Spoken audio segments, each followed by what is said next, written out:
يلا بينا النهارده هنعمل احلى والذ كوبايه حمص الشام في الجو اللي احنا فيه ده.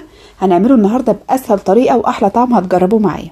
اول حاجه عندي هنا نص كيلو حمص الشام، كنت نقعاه قبلها بيوم وحطيته في ميه وعلى النار، وعصرت ليمونه وكمان حطيت قشر الليمون فيه عشان ناخد المزازه بتاعته، مع معلقه سكر صغيره ومعلقه ملح كبيره، وهسيبهم كده يغلوا 10 دقايق.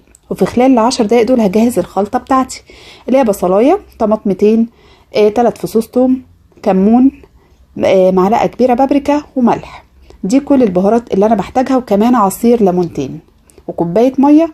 وهعمل الخلطه دي كلها في الكبه او الخلاط وانعمها كويس جدا. بعد كده بقيت بالشكل ده. من وقت للتاني كنت بشيل الريم بتاع الحمص، وكمان بعد 10 دقايق بالظبط شلت قشرة الليمونة ونزلت بالخلطة بقى، وسبتها كده تغلي وتستوي مع نفسها لحد الحمص بتاعي ما استوى بالشكل اللي انتوا شايفينه ده. شايفين